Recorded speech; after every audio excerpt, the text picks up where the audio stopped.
Hello everyone, मैं अंकुर ववेले आप सभी का स्वागत करता हूं आपके अपने चैनल मैग्नेट ब्रेन्स हिंदी पर। मैग्नेट ब्रेन्स हिंदी एक ऐसा प्लेटफॉर्म है जो हिंदी माध्यम की कक्षा 7वीं से लेकर कक्षा 12वीं तक का संपूर्ण पाठ्यक्रम बिल्कुल निःशुल्क में उपलब्ध करा रहा है। मतलब कि आपको यहाँ पर किसी प्रकार का कोई पेमेंट नहीं करना है। आपको सभी पाठ्यक्रम मतलब कि एनसीईआरटी, आपके जो दूसरे राज्यों के बोर्ड हैं, UP board, Bihar board, MP board, सभी स्टेट बोर्ड जो हिंदी माध्यम के हैं, सबको कवर किया जा रहा है। यहाँ पर पेमेंट की कोई चर्चा नहीं होती है, पैसे की कोई बात नहीं होती है, आपको कोई पैसा खर्च नहीं करना है, कोई सब्सक्रिप्शन आपको नहीं लेना है। सभी वीडियोस आपको मिलते हैं बिल्कुल निःशुल्क में, वो भी क्वालिटी कंटेंट और बेस्ट फैकल्टीज के साथ। तो अब बात करते हैं कि इस वीडियो के अंदर हम क्या पढ़ेंगे। इस वीडियो के अंदर हम बात करने वाले हैं विभिन्न देशों या राज्यों की तुलना कैसे की जाए। मतलब आप देशों की तुलना कैसे करेंगे, राज्यों की तुलना कैसे करेंगे, ये कैसे किया जाए, इसके बारे में हम बात करने वाले हैं। ये टॉपिक है कक्षा 10वीं के अर्थशास्त्र के चैप्टर नंबर 1 यानी कि विकास का। हमारी चर्चा विकास पर ही चल रही है और हम विकास को ही दौड़ा रहे हैं। तो उस दौड़ में हमारा अगला टॉपिक आया है जिसमें हम अलग अलग देशों और राज्यों की तुलना कैसे करेंगे, इसके बारे में हम बात करने वाले हैं। तो चलिए आगे बढ़ते हैं टॉपिक में। आगे जैसे चलते हैं तो सबसे पहले एक सवाल आता है, जैसे इसके मन में आ रहा है, आपके मन में भी आ रहा होगा हेडिंग देखकर, कि आप तुलना कैसे करेंगे। और दूसरी चीज आपके दिमाग में आ रही होगी कि अगर विकास का अर्थ अलग अलग हो सकता है ना, आपके दिमाग में आ रहा होगा अगर विकास का अर्थ अलग अलग हो सकता है तो कुछ देशों को विकसित और कुछ को अविकसित आप कैसे कहेंगे। जब विकास का मतलब अलग है, कहीं पर इंफ्रा बनाना विकास है, कहीं पर पढ़े लिखे होना विकास है, कहीं पर सामाजिक होना विकास है, कहीं पर धार्मिक होना विकास है, कहीं पर खुश रहना विकास है, तो फिर आप ये कैसे तय करेंगे कि कुछ देश विकसित और कुछ देश अविकसित, ये कैसे होगा। जैसे आप देख पा रहे होंगे इस फोटो के अंदर, आपने देखा होगा कि एक फोटो लगी है, ये विकसित देश की एक फोटो लगी हुई है, आप देख पा रहे होंगे यहाँ पर, और एक फोटो आप देख रहे होंगे ये अविकसित देश की है। मतलब यहाँ पर हम विकसित और अविकसित कैसे कह रहे हैं, हम अपनी बात कर रहे हैं अभी। यहाँ पर हम कह रहे हैं कि हमने बहुत अच्छी बिल्डिंग देखी ऊंची ऊंची, तो हमने कह दिया विकसित होगा। यहाँ पर हमने घर कच्चे देखे, छोटे देखे, ऐसे ही अब हाट बाजार टाइप का देखा, तो हमने कह दिया अविकसित होगा। हो सकता है कि यहाँ के आदमी ज्यादा अच्छा जीवन जीते हों, जीवन जीने से मतलब ज्यादा उम्र तक स्वस्थ रहते हों, बहुत हंसी खुशी रहते हों, टेंशन बहुत कम रहती हो, पढ़ते लिखते भी ज्यादा हों। यहाँ पर हो सकता है कि व्यक्ति को बीमारियां बहुत होती हों, बहुत परेशानी चल रही हो, तो क्या किसको कहेंगे। तो हमने तो फोटो देखकर ये कह दिया कि भाई विकसित की होगी, अविकसित की होगी। तो यहां पर हमने ये कह दिया, लेकिन दूसरी बात अपन ने की कि हो सकता है कि यहाँ के लोगों की उम्र कम हो, स्वास्थ्य अच्छा ना रहता हो, यहाँ का अच्छा रहता हो, तो विकसित क्या। मतलब जब हम विकास की बात करते हैं तो अलग अलग हो सकता है विकास, तो विकसित और अविकसित का कॉन्सेप्ट क्या।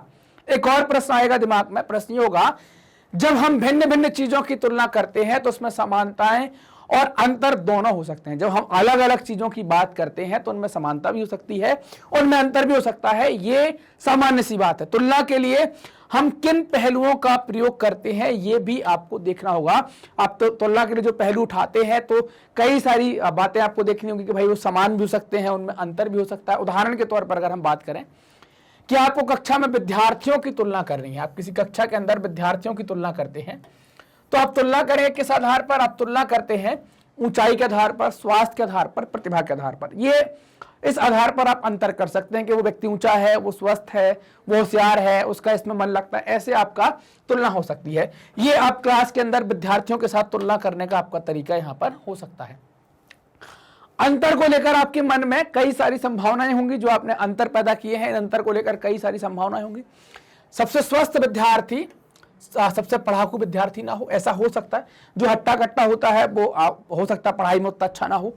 सबसे बुद्धिमान विद्यार्थी हो सकता है मित्रता का व्यवहार ना रखता हो, ऐसा भी संभव होता है। संभव के अधिकांशतः ऐसा देखा भी जाता है कई सारे लोगों में, सबके लिए लागू नहीं है लेकिन ऐसी संभावनाएं होती हैं। तो ये कुछ संभावनाएं भी हैं अंतर को लेकर के भाई सबसे स्वस्थ विद्यार्थी पढ़ने वाला ना हो, और पढ़ने वाले विद्यार्थी में ऐसा गुण ना हो कि वो सबसे दोस्ती कर पाए, सबसे व्यवहार बनाने वाला उसमें गुण ना हो। अब बात करते हैं, अब देखते हैं क्या देखते हैं। यहां पर हम देखने वाले हैं कि विद्यार्थियों की तुलना कैसे करते हैं।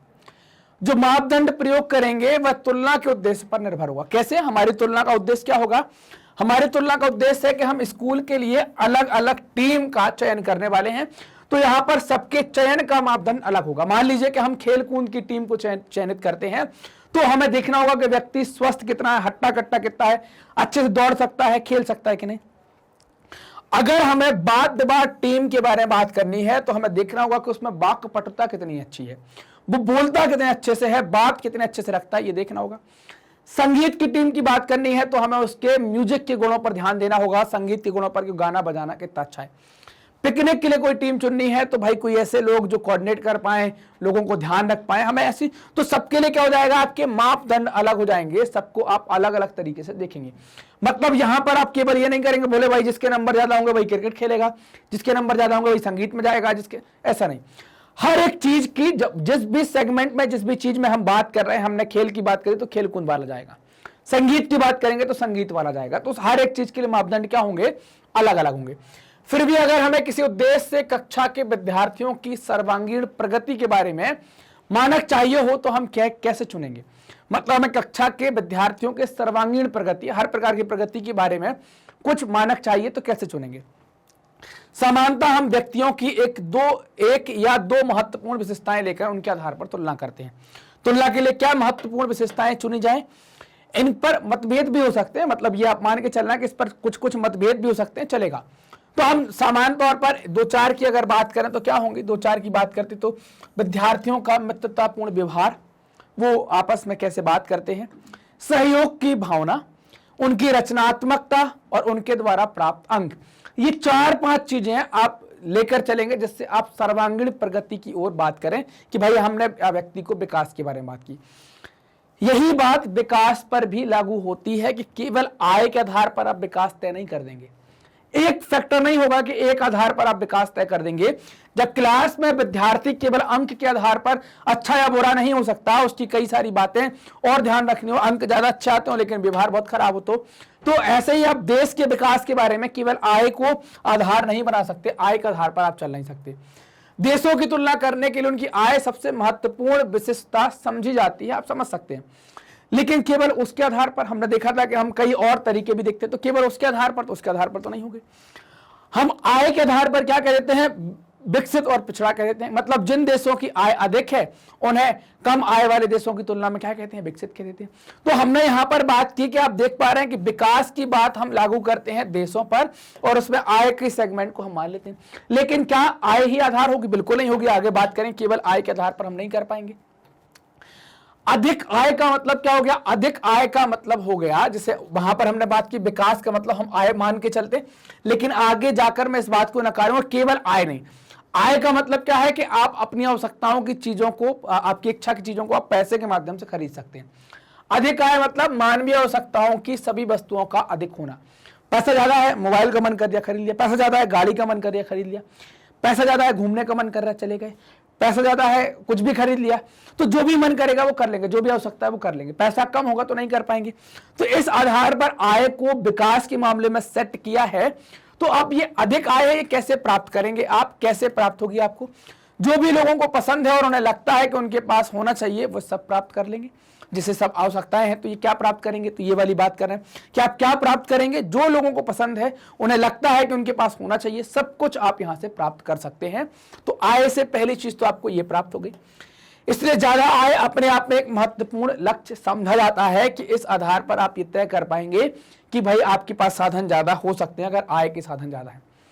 अब बात करेंगे एक देश की आय क्या होती है। अंतर्दृष्टि से अगर बात करें, अंतर्दृष्टि से किसी देश की आय उस देश के सभी निवासियों की आय है। मतलब सभी लोगों की आय जोड़ देंगे, सभी नागरिकों की आय जोड़ देंगे तो उस देश की आय बन जाएगी। इससे हमें देश की कुल आय ज्ञात होती है कि उस देश की कुल आय क्या होगी, हम ये पता कर लेंगे। क्या देशों के बीच तुलना करने के लिए कुल आय इतनी उपयुक्त है। मतलब अब बात आ गई ना कि हम विकास के मामले में केवल आय क्या इतनी उपयुक्त है, नहीं, बिल्कुल नहीं। अभी रुको, अपन बात करते हैं क्या प्रत्येक देश की जनसंख्या अलग होती है। तो अब जनसंख्या अलग होगी, जिसे मान लीजिए किसी देश में 100 नागरिक रहते हैं, ठीक है। अब मान लीजिए यहाँ का प्रत्येक नागरिक 500 रुपए कमाता है, तो 100 गुणे 500, तो देश की आय कितनी आ गई, 50,000। एक देश है जिसमें 300 लोग रहते हैं, ठीक है, और यहाँ के लोग जो है वो 100 रुपए ही कमाते हैं या 200 रुपए कमाते हैं, ठीक है, तो इनकी कितनी आ गई, 60,000। एक देश है जहां पर 300 लोग रहते हैं लेकिन वहां पर 100 ही रुपए कमाते हैं, तो कितनी आ गई, 30,000 सॉरी। तो क्या हम इस आधार पर कह पाएंगे, नहीं। देश की आय क्या होती है, सभी नागरिकों की आय होती है, इस औसत आय ज्ञात नहीं होगी। इससे आपको एक एवरेज नहीं निकल पाएगा, क्या है क्या नहीं है, कैसे निकालें। औसत आय कैसे निकालेंगे? देश की कुल आय में कुल जनसंख्या का भाग दे देंगे तो औसत आय निकल जाएगी। इसी को आप क्या कहते हैं? प्रति व्यक्ति आय भी कहते हैं। अब इससे अंदाजा लगेगा कि उस देश में हर व्यक्ति लगभग कितना कमाता होगा, उसकी आय कितनी होगी। तो इससे फिर हम अंदाजा लगा पाएंगे कि भाई कैसा है, डेवलप कर पाएगा कि नहीं कर पाएगा, कैसा है, खरीदने की क्षमता है कि नहीं है। विश्व बैंक की विश्व विकास रिपोर्ट के अनुसार देशों का वर्गीकरण करने में प्रति व्यक्ति आय का प्रयोग किया गया है ना। किसने?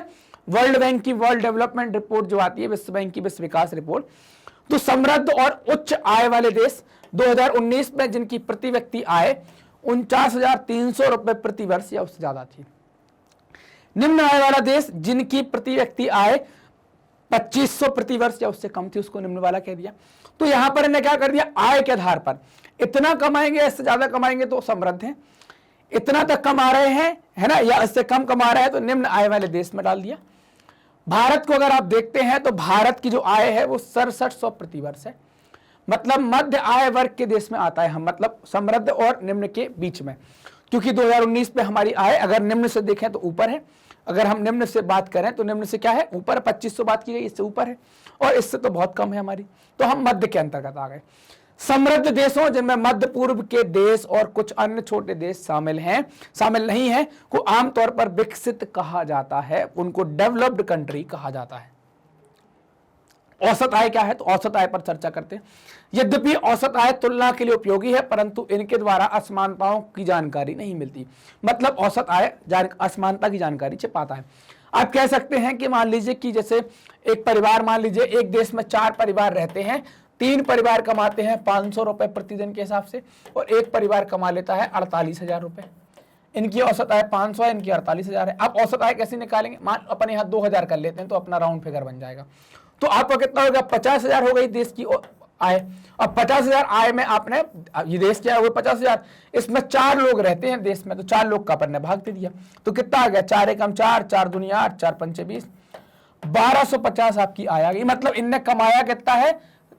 इनने तीनों ने मिलकर कमाया कितना है? 2,000, और इनकी आय कितनी आ गई? 12,500। मतलब ये क्या छिपा रहा है? आर्थिक असमानता को छिपाने की बात कर रहा है। उदाहरण के लिए 2 देश का और खा पर विचार करते हैं। सरलता के लिए हम मान लेते हैं कि प्रत्येक देश में 5 निवासी हैं। तालिका में दिए गए आंकड़ों के अनुसार दोनों देशों की औसत आय हम निकालते हैं। कैसे निकालेंगे चर्चा करते हैं उसके ऊपर। 2 देश हैं, ये हमने नागरिक ले लिए, का और खा। आप देखें यहां पर कि पहले वाले ने 9,500 कमाए, दूसरे वाले ने 10,500 कमाए, तीसरे ने 9,800 कमाए, चौथे ने 10,000 कमाए, और 5वें ने 10,200 कमाए। इन सबको जोड़ेंगे, यहां पर औसत हम लिखेंगे कैसे। यहां पर आप देख रहे हैं कि 500, 500, 500, 500 और 48, मतलब कितना हो गया? ये हो गया 50,000। हो गया कि नहीं हो गया? 48 और 2,000 50,000। अब इसको कितना कर लेंगे अपन? इसको जोड़ लेते हैं। 10,000, 10, 20,000, 30,000, 40,000, 50,000। इसका भी कितना हो गया? 50,000। अब औसत आय अगर आप निकालते हैं यहां पर, तो औसत आय निकालने का मतलब क्या? 50,000 डिवाइडेड बाय 5, मतलब कितनी आ जाएगी? 10,000। 50,000 डिवाइडेड बाय 5, इसकी कितनी आ जाएगी? 10,000। मतलब क्या हुआ? मतलब आपको यहां पर समझ में आया कि यहां पर जो देश है, इस देश के हर परिवार में आप देखें नागरिक में लगभग बराबर कमाया, 10,000 के आसपास, तो औसत आय 10,000 है। यहां पर 4 परिवारों के द्वारा केवल 500 कमाया गया और एक परिवार के द्वारा 48,000 कमाया गया, लेकिन औसत आय हमने देखी तो वो 10,000 आ गई। मतलब ये आर्थिक असमानता को छिपा रहा है। यहां पर 48 मतलब बहुत अमीर होगा, 500 कमाने वाला बहुत गरीब होगा, मतलब आर्थिक तरीके से समाज में बहुत अंतर है, लेकिन औसत आय के माध्यम से ये छिप जाता है, ये सामने नहीं आता, ये औसत आय की कमी होती है। क्लियर बात? क्या आप इन दोनों देशों में रहकर समान रूप से सुखी हो पाएंगे? नहीं हो पाएंगे। एक ज्यादा पैसे वाला है, एक कम, मतलब एक देश में लगभग सभी नागरिक पैसा कमा रहा है और एक में केवल 1 या 2। क्या दोनों देश बराबर विकसित हैं? शायद हम में से कुछ लोग देश खा में रहना पसंद करेंगे। खा में क्यों? कुछ लोग को लगेगा बड़े आदमी बन जाएंगे, रईस नहीं चलेगी। लेकिन अगर हमें चुनना है, चूंकि संभावना क्या है, आप गरीब में भी जा सकते हैं, तो हमें चुनना चाहिए तो क्या चुने इसमें? क्योंकि इसमें लगभग सभी बराबर हैं, तो हमें कोई परेशानी नहीं आई। खा का चुनना चाहिए अगर हम समझदारी वाली बात करते हैं। अगर हमें आश्वासन हो कि हम उस देश के 5वें नागरिक होंगे, मतलब बड़े आदमी के घर में होंगे, लेकिन अगर हमारी नागरिकता संख्या लॉटरी के द्वारा निश्चित होगी, तो शायद हम में से ज्यादातर लोग काम में रहना पसंद नहीं करेंगे। ऐसा इसलिए क्योंकि यद्यपि दोनों देशों की औसत आय समान है, देश का के लोग ना तो बहुत अमीर हैं ना बहुत गरीब हैं, जबकि देश खा के ज्यादातर नागरिक गरीब है या फिर बहुत अमीर है ना। इसलिए यद्यपि औसत आय तुलना के लिए उपयोगी है, लेकिन इससे यह पता नहीं चलता कि आय में लोगों के किस प्रकार वितरित है। आय जो है वो असमानता, आर्थिक असमानता को ये छिपा ले जाती है। ये फोटो भी देख लीजिए, अमीर तथा गरीब व्यक्तियों का देश। आप यहां पर देख पा रहे हैं, हमने कुर्सियों को बनाया और तथा उसने हमसे ले लिया। मतलब बनाने वाले ये हैं, मतलब ये इनकी आय कम होगी। और ये वो है 48,000 वाला। कौन है ये 48,000 वाला? और ये कौन है 500 वाले? और एक देश ये है जिस पर हमने कुर्सियों को बनाया और उसका उपयोग भी किया। ये क्या है? 10,000 वाले, 10,000, 9,800, 10,200 ऐसे वाले। तो आप कौन से देश में जाना चाहेंगे? तो हमको अगर जब तक आप जाना चाहें तो इस देश में जाएं, यहां पर लगभग सभी बराबर, असमानता आपको देखने को नहीं मिलेगी। इस देश में जाएंगे तो संभावना ये हो सकती है कि आप अमीर बन जाएं, हो सकता है गरीब बन जाएं। गरीब बनने की संभावना ज्यादा है, तो हमको क्या जाना चाहिए? समानता वाले देश में जाना चाहिए। समझ में आई बात यहां तक की? तो आप विभिन्न देशों की तुलना कैसे करेंगे, कैसे की जाए? तो आय के आधार पर होती है, औसत आय के आधार पर होती है, लेकिन केवल औसत आय इसका आधार नहीं होना चाहिए, क्योंकि औसत आय से तुलना करना तो आसान होता है, लेकिन उससे कई सारी चीजें छिप जाती हैं, असमानताएं छिप जाती हैं। अब बात करेंगे यहां पर हरियाणा, केरल और बिहार के कुछ तुलनात्मक आंकड़ों के बारे में, जिसे आप देखेंगे। राज्य शिशु मृत्यु दर 1000 पर अपन बात करें 2018, साक्षरता दर बात कर रहे हैं, निबल उपस्थित अनुपात 1000 व्यक्ति, उच्चतर आयु 14 तथा 15 वर्ष 2017-18 में बात करने वाले। क्लियर? हरियाणा, केरल आप देखेंगे कि यहां पर जो मृत्यु दर है वो 30 के आसपास आपको देखने को मिल रहा है। साक्षरता दर हरियाणा में 80 है, और जो निबल उपस्थिति अनुपात है, मतलब जो बच्चे स्कूल जा रहे हैं उनके बारे में 67 है। केरल में आप देखेंगे शिशु मृत्यु दर बहुत कम है, 7 है, साक्षरता बहुत ज्यादा 96 है, और उपस्थिति भी बहुत बढ़िया 77%।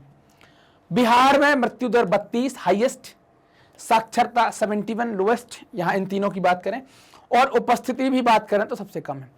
तो इसमें आप क्या निकाल पाएंगे? बेहतर देश कौन सा होगा इन तीनों में? तो इसको आप बेहतर मानेंगे केरल को, और इसमें तीनों स्थितियों के आधार पर निम्नतर कौन सा है? तो बिहार को आप निम्नतर पर रखेंगे।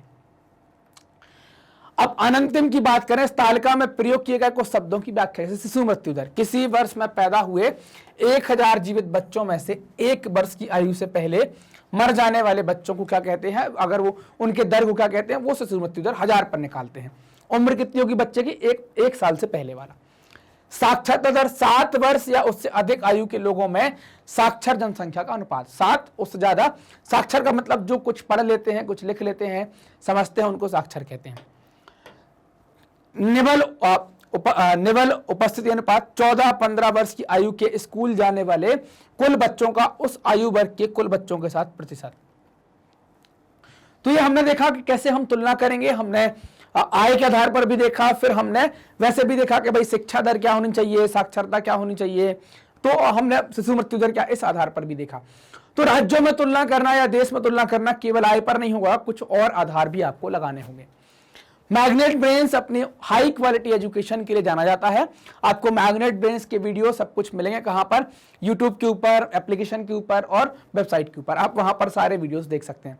हमारे यहाँ पर डिफरेंट कोर्सेज आपको देखने को मिलते हैं, CBSE, NTSC, olympiad, CUET, NEET, UP Bihar, spoken, bank, RRB, SSC, UPSC और जैप कैप। ये सब कुछ निःशुल्क है, आपको कोई पेमेंट नहीं करना, कुछ भी आपको परचेज नहीं करना, कोई भी कूपन कोड आपको नहीं लगाना।